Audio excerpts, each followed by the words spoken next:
You have a new good. Okay, so if you are here today for another chapter on controlling change, charting a course for successful strategy activation in this upcoming year, you are in this right place, and we are happy to have you. If you're not focusing on activating strategy or successfully deploying strategy in 2021, I would go out on a limb and say you're likely not focused on the right thing, because we know the world is changing at a breakneck speed, and we are here in the third part of this three-part series to talk about how we can keep up with and control that change for the best outcomes for our business. And today I will tell you I am specifically excited. I am excited every time, but today we have experts with you in the area of virtual engagement. I will tell you that over the 20 years that I've been at Root, we've always had some form of virtual engagement, and it's been a smaller part of our business, but as you can imagine, over the last 8 months, that has turned into a large part of our business. And in addition to working with our clients, I am really happy that we have the expertise that we can share with those of you who choose to do these types of things on your own.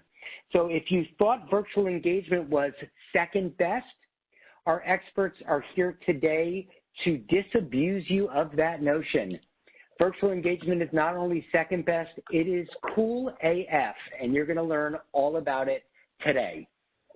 So the things that we're talking about today are our employees, our partners are likely working remotely. They are working under unusual circumstances.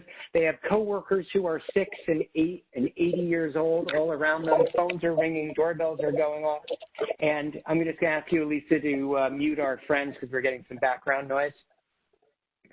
And we are seeing that we need to grab their attention and focus and engagement in deeper and deeper ways. So today we're going to talk about how you engage people virtually from where they're at with whatever the circumstances that they're dealing with.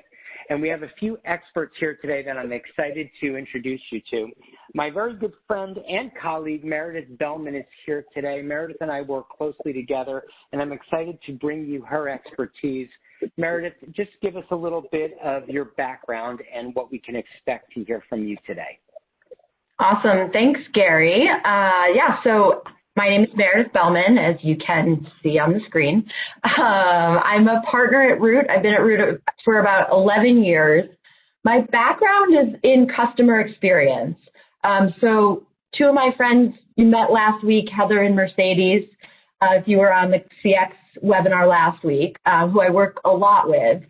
But really, over the past couple of years, I have transitioned into more events and engagement, and I help lead our virtual engagement and virtual events team. So we've been doing this for quite a few years, but as Gary just said, and as you can imagine, with COVID, our virtual events capability and the opportunities have really expanded. So this is really where I spend most of my time now, and have become an expert in the space. And my partner in crime, as I always say, emphasis on crime, is Holly Grimm, and she and I will lead you through today. Holly, do you want to introduce yourself too? Yeah, of course. So Holly Grimm, Senior Learning Designer at Root. I am a learning media and technology nerd, and I have spent the last 11 years at Root really trying to liberate people from boring learning, boring experiences, and doing a lot of that in the virtual space these days. So I'm super excited to be here and to share some of our secrets. We are just going to scratch the surface today. Meredith and I were joking last night that we could offer like a 12-week intensive with like a master's degree for everyone if we really were so inclined, but we're happy to spend the next hour with you and sharing some of those secrets. Yeah. Thank you, Holly. For my part today, I am just going to be your host and try to keep things on track and tell you where you need to be and what you can expect, and the experts are going to speak for themselves. I did want to say one thing because I got to introduce Meredith, and that is that Holly has this incredible combination of brilliance, capability and kindness all in one.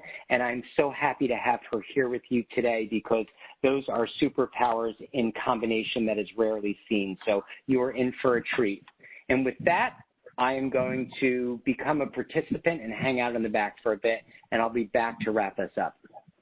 Love it. Thanks, Gary. And I agree. Holly is the woman who that icon that's like the woman's bathroom thing where it says it was never a dress, it was always a cape. That was actually modeled after Holly Grimm. So you all, we're all in the presence of a superhero. So let's dig in. As Holly said, she and I could literally teach, full master's degree courses on virtual engagement. So today, let's consider this your 101, or maybe your 201 if you feel like you've, built your capabilities over the past few months. Because we know that all of us right now are tasked with engaging our people virtually and inspiring them, motivating them, and connecting them to the strategies of our organization without being in person. Or maybe there's some flex there where you've got a few people still in branches or regional offices, but for the most part, and certainly with what's going on right now, a lot of us are virtual. So we are here to help and share with you what we've learned. But I also want to add that this isn't just for COVID. We don't view virtual engagement as a stopgap or a Band-Aid. We really see it as a tool in all of our toolboxes that we can be using for the long term. So it's here to stay. And when you know how to do it right, it's not second best. This is something that can really be an effective way to obviously engage, but also connect your people and motivate them to action. So over the next few minutes, we're going to share with you some of our best practices. We're going to bring in a few of our friends to share their learnings. And we'll also give you a chance to network with each other. Because our other not so secret agenda, hidden agenda item here is that we also want to model some of the ways we bring virtual engagement to life. So for example, how we're using Root's Engagement Challenge and adding a little bit of gamification to today's session. We'll be doing a lot of interactivity and just sprinkling in different tips and tricks that you can use to bring virtual engagement to life in your organization. So we hope it's fun, we hope it's helpful, and Holly and I are really here to be your Sherpas and your guides along the way. So we've got a couple places where we'll open it up for questions, but if there are things you want to put in the chat along the way, feel free. So with that, Holly, do you want to take it to just where we are today? Yeah. Well, I think we all can realize that the world has gone virtual. Like every aspect of our lives have gone virtual. The 2020 Democratic and Republican conventions went virtual for the very first time. We've got kids in kindergarten all the way through PhD programs virtual. Our late night shows are cracking jokes virtually. Our workout classes and church services and concerts and award shows have all gone virtual. I mean, I guess the silver lining out of 2020 is that Brad Pitt and Jennifer Aniston reunited together on screen. So there's that. But best moment of my month, I'll tell you that. We'll take the wins where we can find them. But we've all embraced it because we haven't had another choice, and we've all kind of figured it out. We've just had some who have been a little more successful than others, and we want to share some secrets with you to help you be successful in this space too. So before we go any further, we've got a couple quick questions for you. The first is, we'd love to know, of the two events on screen, which would you want to attend? And Elise is going to open us a poll here in a second for you to answer that. But we just want to know, would you prefer to go to event A or event B? Feel free to answer that poll as fast as possible. Yep. So you see your poll to the right. There's a chat button underneath that you've all found already. I forgot to mention that, but you should see your poll on the right-hand screen, poll question 1 with A and B. You're going to click into the circle that you want to choose. And don't forget to click submit. Very bottom right-hand corner. And Alyssa, I'll let you call it when we've got most of our answers in. Behind the scenes is Elisa, and she shuts the poll down, and she's brutal. So you've got to just get your poll in, or she will lock you out. All right, Holly, it looks like we've got a pretty good chunk of people who would be event B. Yes. Agreed. And I'd like to be clear. Some of them are no answers. We don't want you to get the impression that you all aren't participating. There are people in front of the camera and behind the camera at Root that are showing up as participants here. So you all have participated at a really high volume. So thank you for that. You're much kinder than I am. I was about to scold everyone that we need more participation, but fine. Next time. I'm just kidding. All right. With that, I think we can close the poll, and then we can advance the slide. I have one more question for you.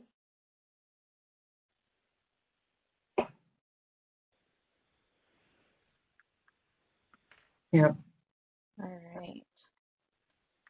So I'd love to know, which event do you think is more prevalent? So which event is more common out in the wild? And the way I'd like you to answer is to use your annotation in WebEx. So if you notice on the slide, there's some screenshots of what it looks like. But if you travel with me all the way over to the left-hand side of your screen in the middle, you'll see this panel up here. And you'll notice the second icon down is a little squiggle. If you click that squiggle, it'll open your annotation panel. And you'll have a pointer that you can choose. And I would love for you just to share where, put your pointer on the side of the screen that you think is more prevalent. Thanks, Colleen, for modeling that for us. Lots of A's. I'll give you just another second, and then we can clear those pointers and move us on to the next slide, Mayor. Okay. All right, well, I think we're ready. It looks like lots of A's. Yeah. Although maybe Cecil says both. I don't know. We can drill down on that in a little bit. All right. Here you go. Awesome. All right, so here's the reality. Event A is a pretty passive experience. Sometimes it can feel like death by PowerPoint. It works in some situations, but if we're really focusing on engaging people, truly engaging their heads and their hearts, it's not our best answer. But unfortunately, it's what we see most frequently. Event B is more engaging. There's more touch points. There's more hands-on interaction. There's more conversation and dialogue. And obviously, that's a little harder to pull off sometimes. But that's why we're all here. And I think, Mayor, we're ready to jump to the next slide. So I think we can all agree that we can do better in this space. We have to say no to boring, and we have to say yes to something different, something that's more immersive and interactive, that really draws people out of their comfort zones, out of their pajama pants, maybe, and into the conversation. Awesome. Well, I'm fancy on top, but I may or may not be in pajama pants still, but I guess we'll never know. That works. Yeah, exactly. So, okay, I see a question in the chat, which I think actually we're about to answer. So really, what are we talking about here when we say virtual engagement? So it's the ability to use technology to connect people, learn new skills and behaviors, and communicate important messages to your organization. For the purposes of today, we are not specifying type of event or number or platform or modality, because honestly, the fundamentals that we're going through today apply to all of them. Now, there are nuances if you're looking at a webinar or a webcast or a workshop or a giant conference, but the fundamentals across all of those things are the same in the virtual environment. And the key here is that we can all, exactly what Holly just said, we can all do better. And it seems daunting and it seems maybe intimidating, but if you start small with little changes, moments of interactivity, places where you can engage people, you can move the needle tremendously on how people are feeling and how they're feeling connected to your organization. And so we're here to tell you that it's doable. And why should you want to do this? The benefits of virtual events and virtual engagements are clear. And so where you've got, clearly the one at the top of the list is, a virtual event is, for the most part, really cost effective as compared to bringing people together in person, whether it's 20 people or 200 people or 2,000 people. You don't have to pay for travel, hotel, food and beverage, space rental, all the things that come from having human beings in person. That one's the obvious one. When we start to get into the other benefits, I think this is where there's really levers we can pull here that I don't know that everyone is doing. So they're scalable. It's very easy to go from 20 people to 50 people to 100 people, and there's really no incremental cost, and well beyond that too. Root's doing an event in January that's 17,000 people, and we just did one last week that was 450. And the way that we can work behind the scenes to create those is similar for all of those things. So that is a way for organizations to reach people in ways that we've never been able to reach people before. And they're recordable. We can accelerate collaboration. And then two more that I'm going to highlight on this slide is the robust and strategic data collection. So I think often this one gets lost or just isn't known. But the truth is, if you think about a lot of the in-person conferences and events that we've all been to, you're relying on like people's handwritten notes and checklists of who attended which session. But when you're in the virtual setting, you can be getting pulse engagement data all throughout. You can see exactly who attended what, for how long, and how engaged they were, and how much they retained the information. And then use that data to create more strategic and targeted follow-up. So in some ways, you can go further with a smaller investment in a virtual environment than you can otherwise.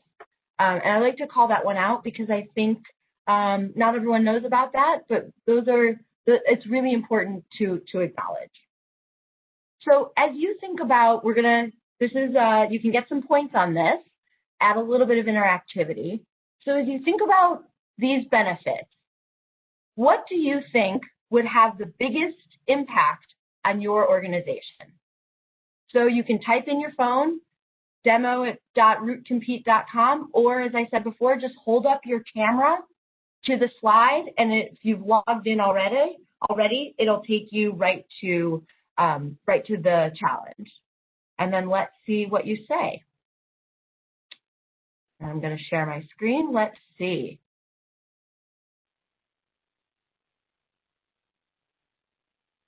And we can do this live where we see your updated, okay, so cost-effective, matching the flexible workforce, accelerating communication, scalable. All right, looks like we're getting, these three are really coming in as the top three. Great. Okay, and so this is a cool use too, just to go meta for 1 second, is we can live be getting real-time data again. So that goes back to what I just said, but also participation where you are all contributing to the content of what we're talking about. All right. Holly, over to you. Yeah, we were going to check in. So let's do this really fast because I really want to hear from some of our friends and I want to be conscious of our time together today. But if you can find your annotation pointer one more time, again, over in the far left side of your screen, kind of in the middle, and just let us know how you're feeling. I love it. All right. We got a pretty good mix. Awesome. All right. Cool. If we could clear those pointers, and then I think we're ready to talk to some friends there. Let's do it. All right. So as we said, we brought a few friends along with us to share, while Holly and I are experts, we also wanted to just bring in some additional voices and mix it up a little bit. So we are going to have our friends, Jill, Jared, Lauren, and Amy, talk through some of the different virtual engagement events that they've done over the past couple of months of all different shapes, sizes, and purposes to just share a little bit more. All right, so friends, welcome. Let's take it from there.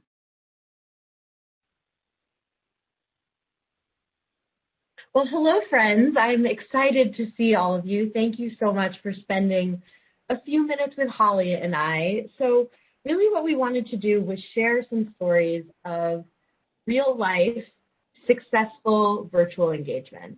Unfortunately, this group of 4 talented and amazing Rootsters represents some of our best work over the past few months when it comes to virtual engagement.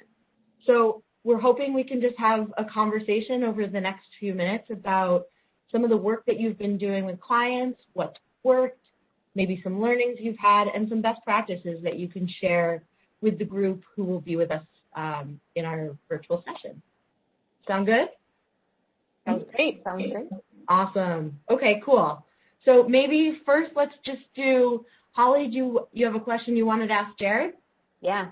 Jared, I would love to hear from you about your experience with Royal Bank of Canada. And I think it would be helpful if you just gave us a little bit of an overview of the design principles that guided that experience. And then I have a follow-up question for you, too.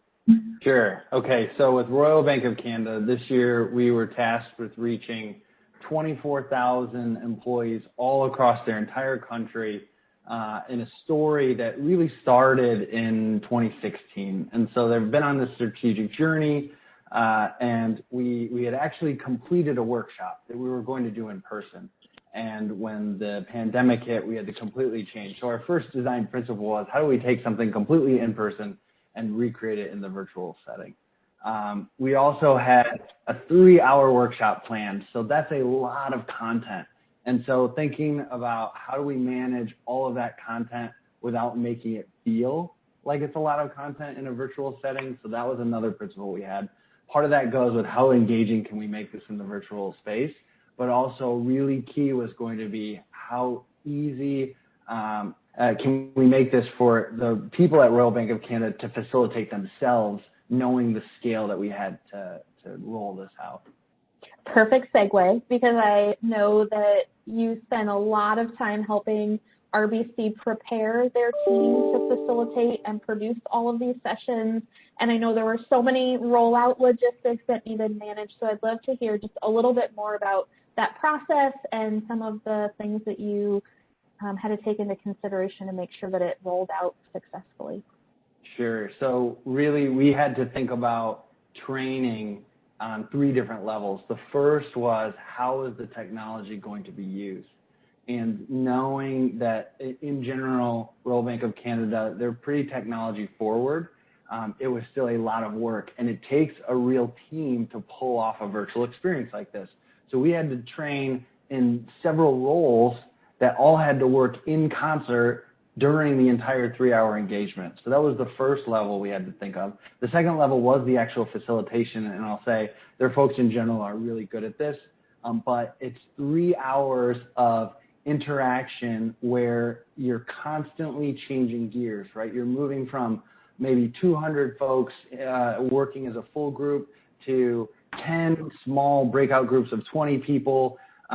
There's content being presented to an interactive activity, facilitators speaking to, I want to hear from the participants, looking at a PowerPoint to showing a video to, we even used an external engagement tool at one point where they used their mobile phone.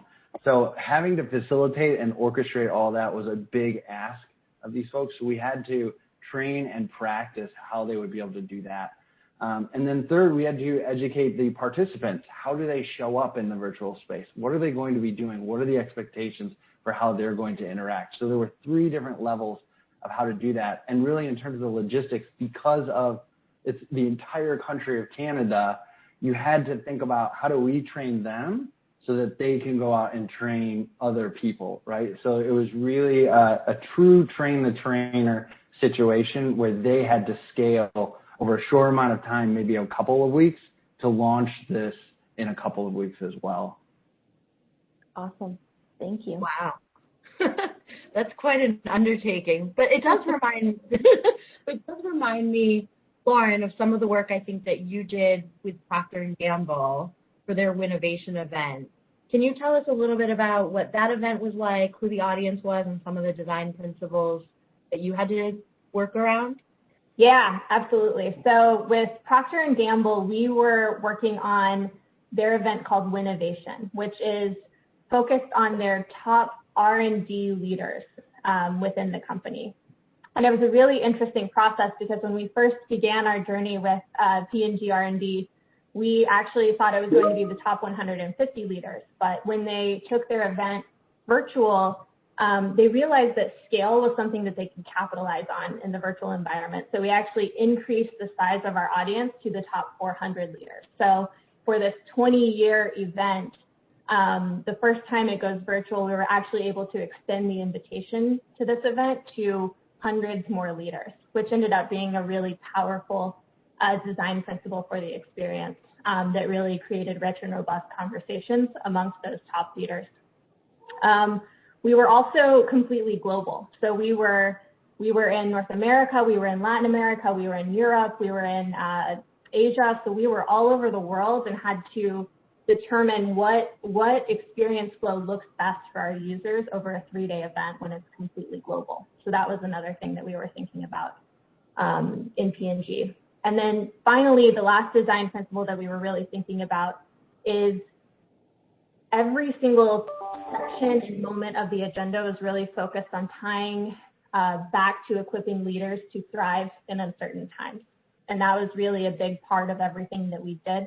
So whether it was who we were choosing for a keynote speaker or how we were creating small group breakouts to engage small groups of leaders, everything needed to tie back to equipping them to thrive in the uncertain times that we live in and what the future will look like. That's awesome. And so I hear a common thread already between what you said and what Jared said in the having to equip folks to be able to then scale things, reach others, whether you're within one country or the entire world. Part of the battle here is in equipping folks to be prepared and to then cascade the information. That's cool.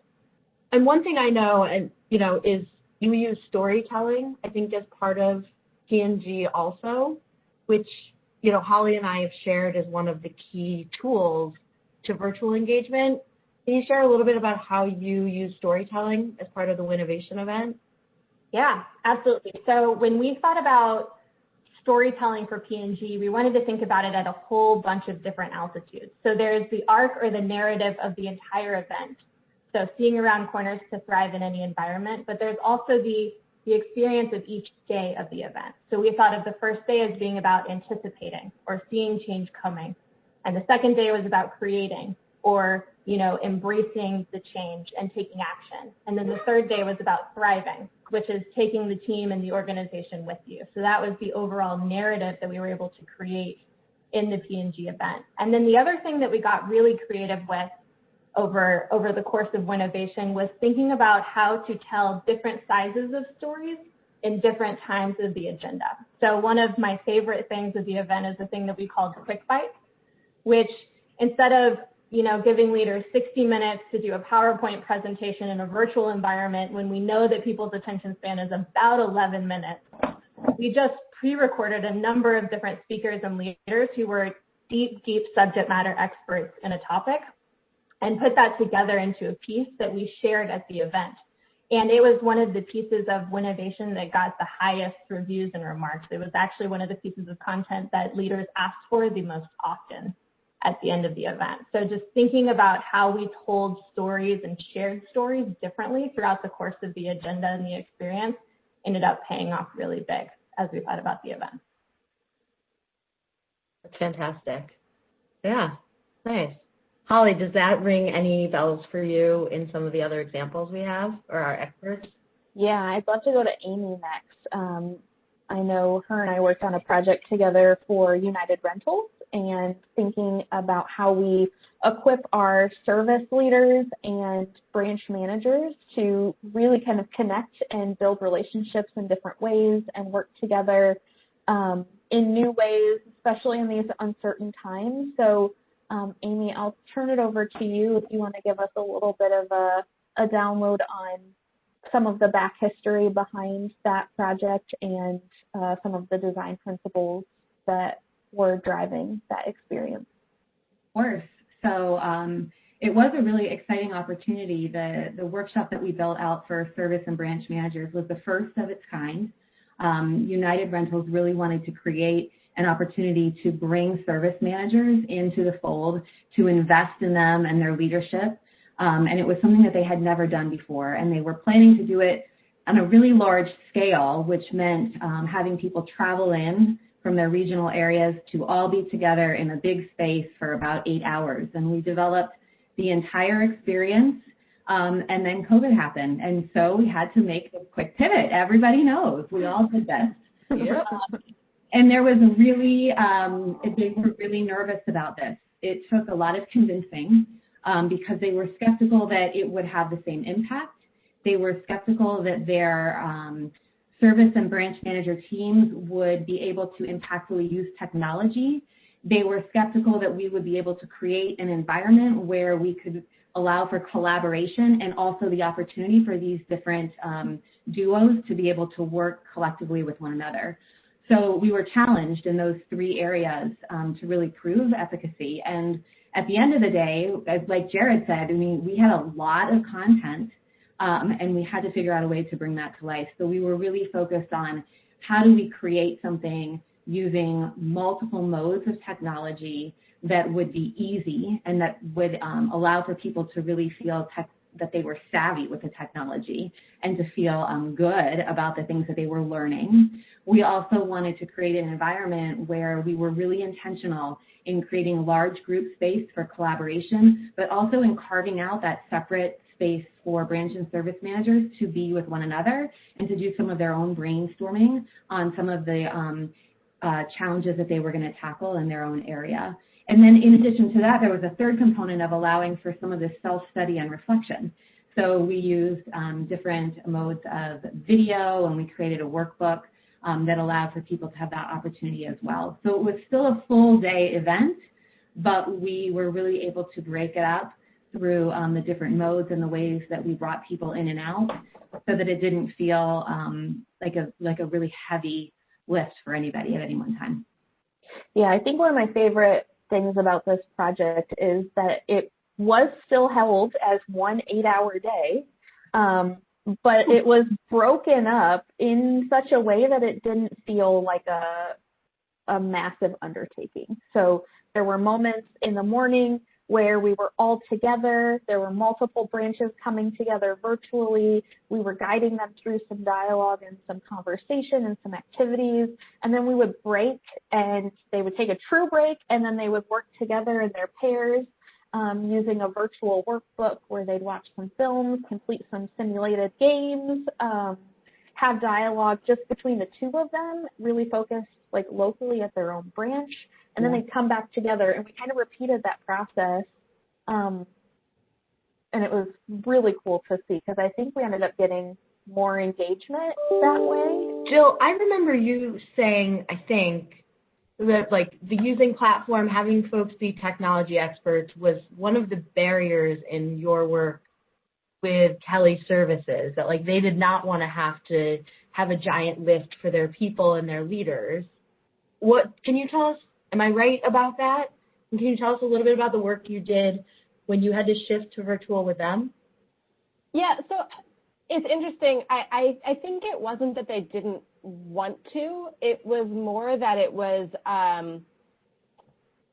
we needed to make it as easy as possible because it was like just new, right? Mm-hmm. It was like not planned for. So it wasn't like, oh, we don't want to do this or we're pushing back against it. I think actually the team was surprisingly really all on board and really excited about it as we got into it, and really open to all of the possibilities. Our primary objective going in was to engage 175 or so top global leaders in the organization in a conversation, in a conference on, well, it was supposed to originally be a conference on how to effectively lead change as they go through an organization-wide transformation. It was originally going to be a 2-day in-person conference, and transitioned as COVID hit, similar to Amy, as the whole world discovered we were not going to be in person. We transitioned into 3 to 4 hour virtual sessions over the course of several weeks, because that transition, that transformation was really not going to slow down. And so as I thought about design principles here, I think it's really about, first of all, how do you familiarize people with the technology? How do you get them comfortable? How do you, to Meredith, your point, how do you decrease those barriers? And then how do you get them involved in the discussion? So rather than seeing a 3-hour meeting on their calendar and being like, yep, I'm definitely going to multitask. Whoa, yeah, I can get a lot done in those 3 hours. To how do you actually get them engaged and know and set the expectation that it's going to be a valuable time. They're going to interact with people. They're going to get something out of it, and they're going to give something to that time. So I think that took some time to get people. I think it took some preparation. It took some time. It took, I think, having a few sessions actually was really helpful for that, because you got to set that expectation in the first session and then build on it in every session as we went through those three sessions with the leaders. Mm-hmm. We're basically lifting weights in the virtual space every day. We're getting stronger. They've got to do some lifting weights. And so especially with Royal Bank of Canada, it was a lot of people needed to lift a lot of weight. And so just wrapping their minds around the time and effort that was going to be in there, you can't wing it in the virtual space. That was a mind shift. But once they got past it, to your point, Jill, I think Royal Bank of Canada, they were all in. They were ready. They just needed some help of how do we get in there and make this as impactful as we know it can be. Yeah, I think one of the things that we have to consider is we're comfortable in a classroom because we've grown up that way. Like, we're conditioned from an early age to be in a room together. We know where the light switches are. We know when we walk in a room where we're supposed to sit and where we're not supposed to sit. We know based on what's in the room, what's going to happen. In the virtual space, it's just so new to a lot of people that we're not quite used to our environment yet. And so we got to take people on that journey, and we got to make it safe and comfortable, and we got to kind of pull them along a little bit.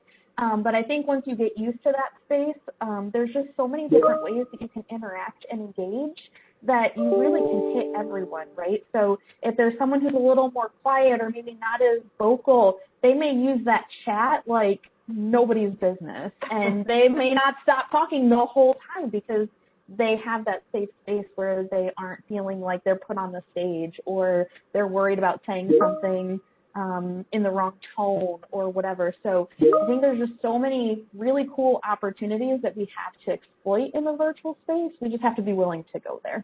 I agree with that. And I think, Holly, we heard that in UR. I mean, some of the feedback we got was people were like, who is talking? What is all this chat? That person usually never says anything. Yeah. And we gave them a platform and a manner in which they were really comfortable being vocal. It was just being vocal in a different way. And so I think that all of this is really important. It just provides a really unique opportunity that we can leverage. Mm-hmm.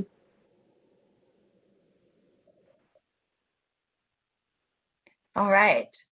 So thank you to our experts for sharing with us and sharing some of the experiences they've had. So curious, wanted to hear, as you think about what we just heard and some of the tips we've shared, and we'll go back and recap some of the tactics. Let's open it up for a conversation. So you can raise your hand or we've got a small enough group here, I think, where if you want to, we can take you off mute and you can ask a question or share what you've learned so far today. Also, just to reveal, in case you were tracking backgrounds or hairstyles, that video you saw was pre-recorded. So while there were some tells in there with some of the cuts, I think what's cool is that we pretty seamlessly can go from live to pre-recorded and back to live. And if you really set it up right, the audience never even has to know.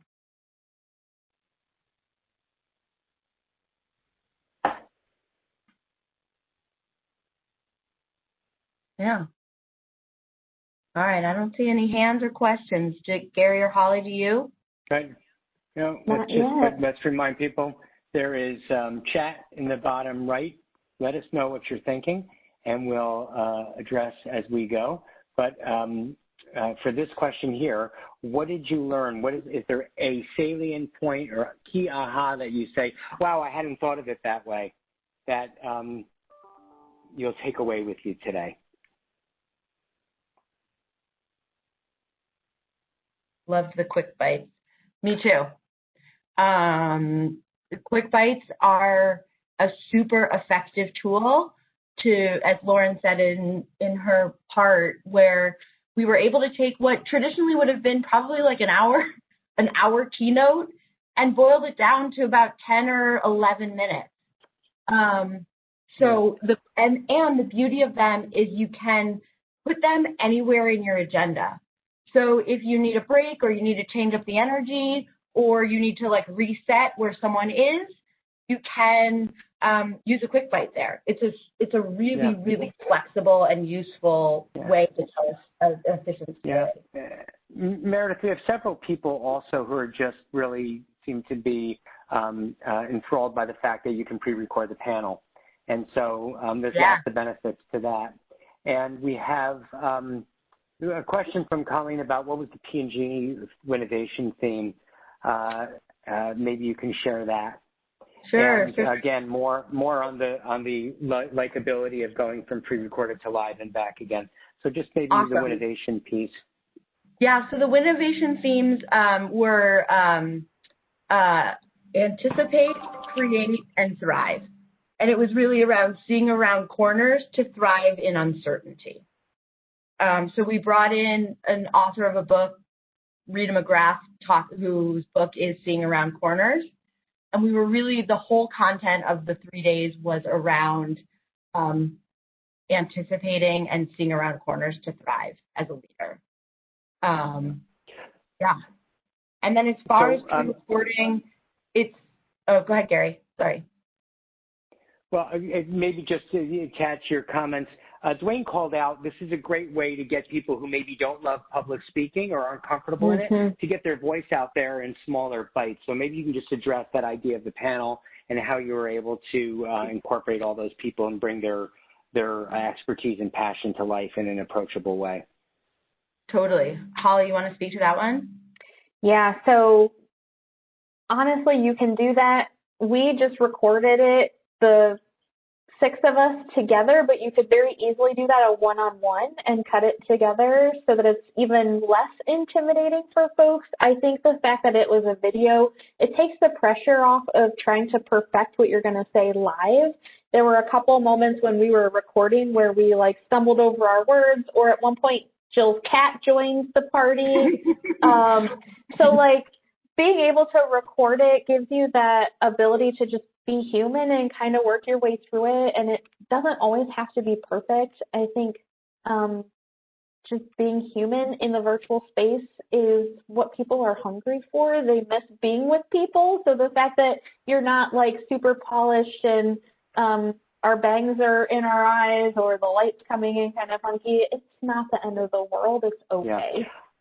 Yeah. I have been battling the bangs in my eyes the entire pandemic, and I don't know what I'm going to do, so that was helpful.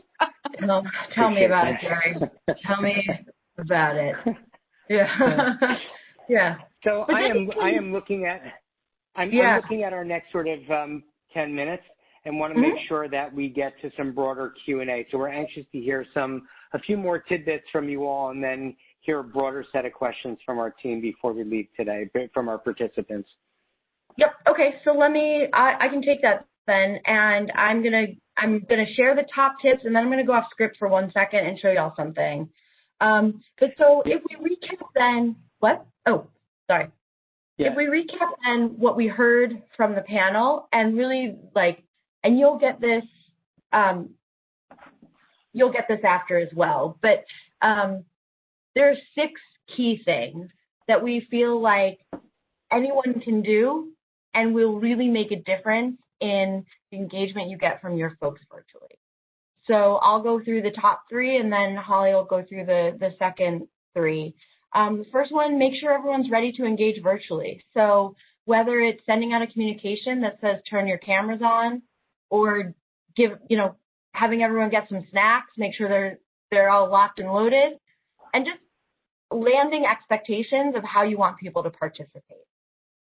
Number 2, create opportunities for discussion and connection. Just like we did with chat, and we're about to do with more Q&A and a live discussion, just build in opportunities for humans to be human.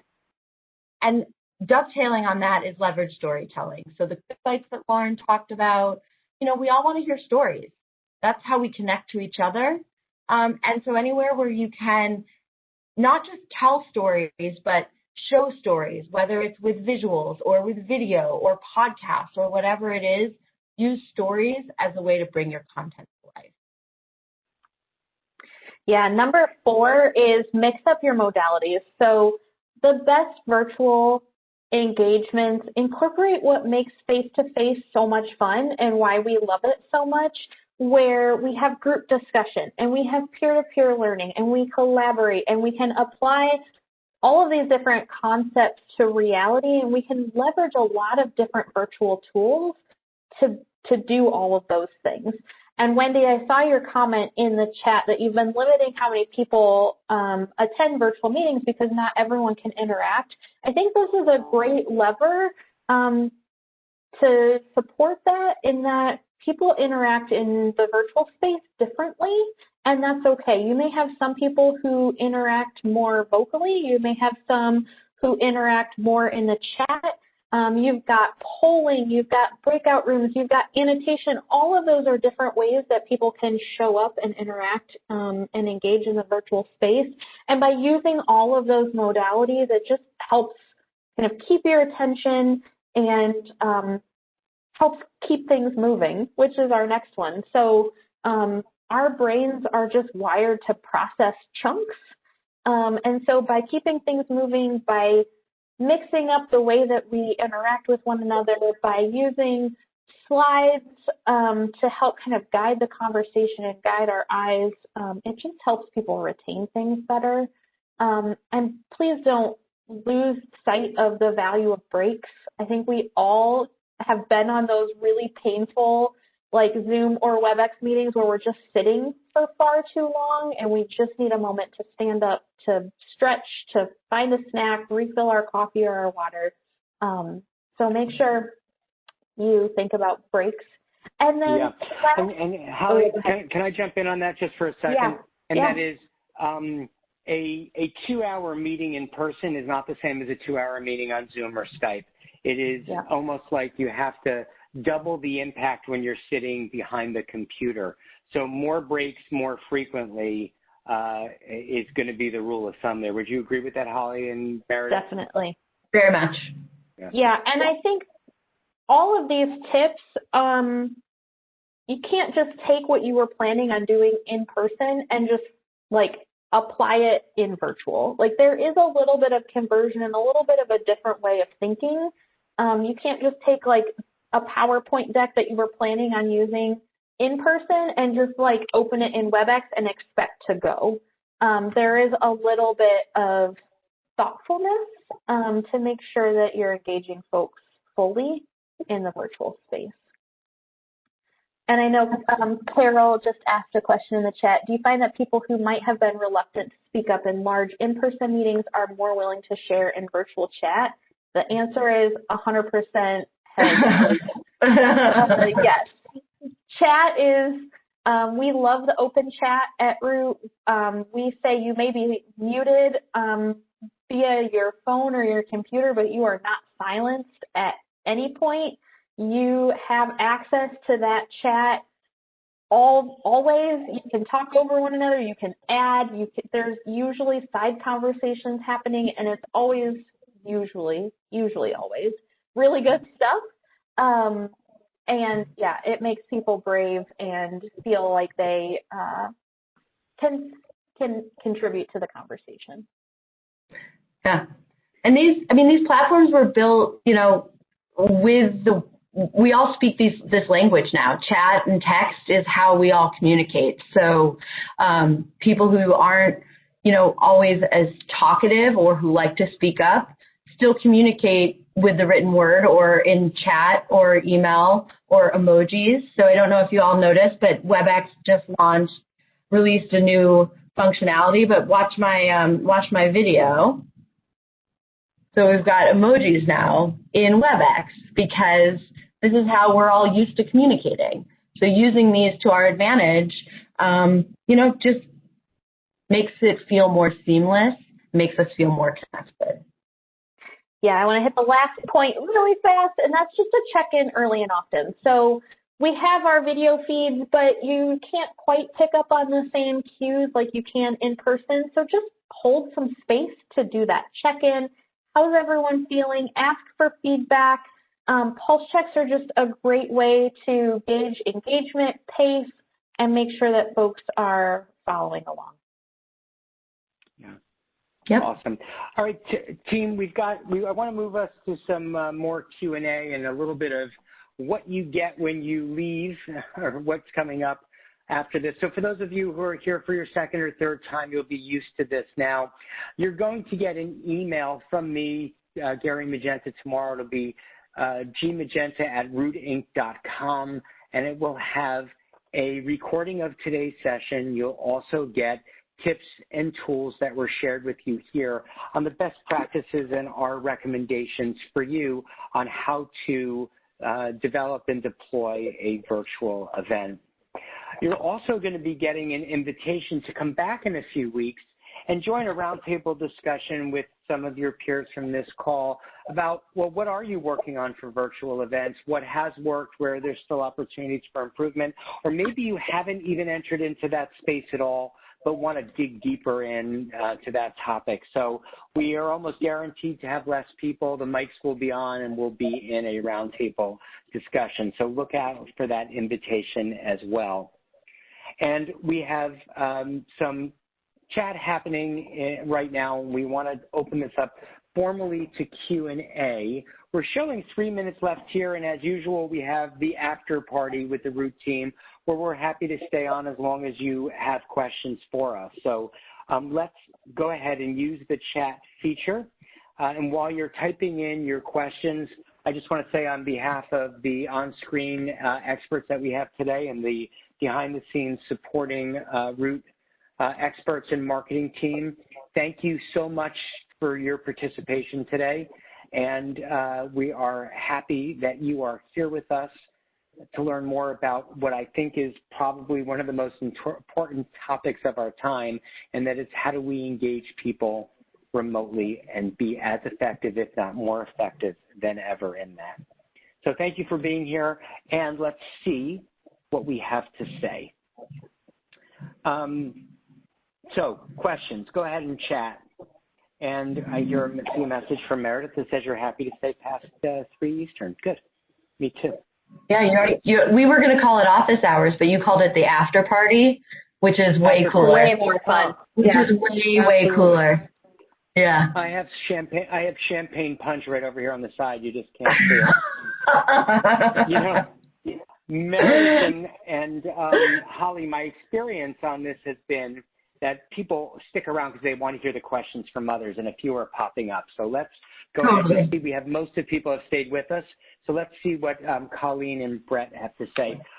Colleen says, we rely heavily on breakout rooms for skill practice, coaching, difficult conversations, etc. What are your thoughts on breakout rooms or ways to help people network and practice skills? So that may be two separate questions there. Let's start with that. I can speak to the breakout rooms, and then maybe I'll turn it over to Meredith to talk about networking.